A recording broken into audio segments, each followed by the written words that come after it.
feels great. It feels great because there was a lot of stuff on this project that was not, it was very challenging structurally. We really were worried about safety for, some of the things that we saw here. There was a lot of, let's say, like covering up of damage that we uncovered unintentionally and found something that over the years had either been painted over or drywalled over. But then when we took that down, we see failed wood beams and crushed columns and things that, we had to stop work and shore up the area immediately.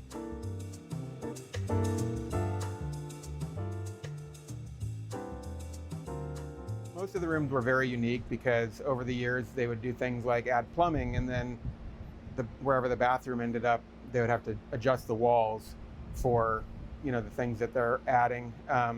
Over the years they would add different levels of floor, so within a guest room you'd have to step up to get into the bedroom, for instance, and they wanted to flatten all that out.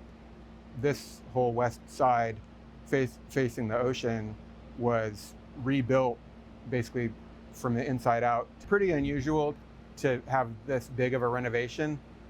Ripping something down to the studs and leaving the walls where they are and refinishing it is one thing, and that happened for part of the job.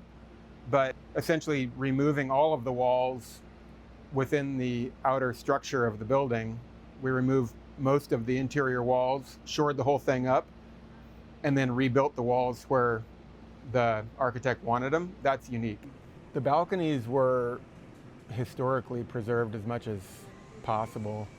A lot of the original framing is still here, and that's what you see, but there was a lot of water damage and structural damage that we had to swap out for new pieces and fix some connections and things like that.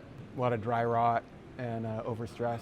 For this project, we were specifically trying not to do, and we weren't allowed to do anything cheap and cheesy to try to make it look historic. You either have to fully renovate it back to the original or do something brand new.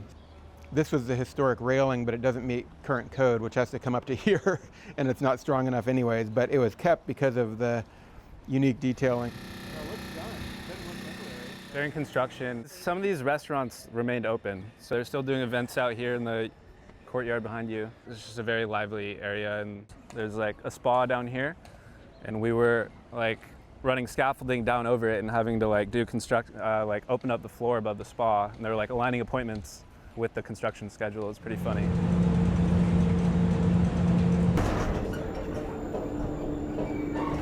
Before the project started, we had to figure out how we were going to put this Manlift on the building and how they were going to get all of the materials into the units. So we chose like the best place, but still really difficult because of all the low roof framing above here. Had to take out the low roof framing and put in new joists that were flat so they can walk across to the corridor to bring all the materials.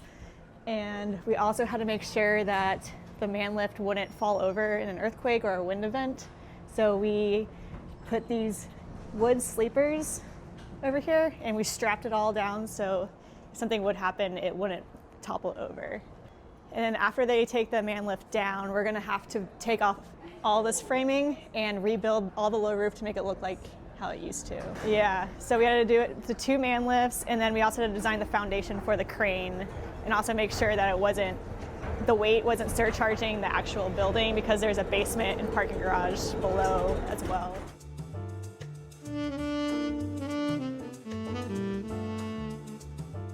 All this fancy wood was taken down, inventoried, cleaned, refinished, and then put back into place after all the structural work was done, and then refinished by hand.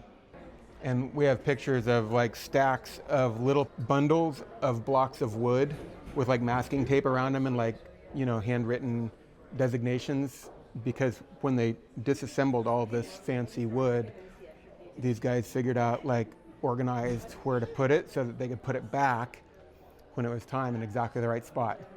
Thousands and thousands of little pieces of wood, right? This is like what most people know about the Dell. Even if you're not staying here, you could just come in here and enjoy the lobby.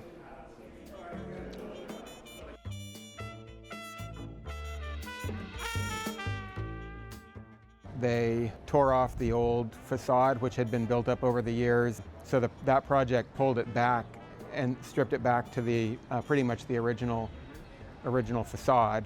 And then we added this new porte cochere. And this really brings back to the original entrance where you drive up on your horse and carriage and like see the south elevation of the Dell in front of you, which is kind of the most beautiful facade, right? So that's what you're supposed to see when you drive up now. Yeah, the last 5 or 6 years has been pretty heavy on the Dell, but this is the end of it. To be finished with this project, it's sweet. It's sweet. It's a good thing to look back on.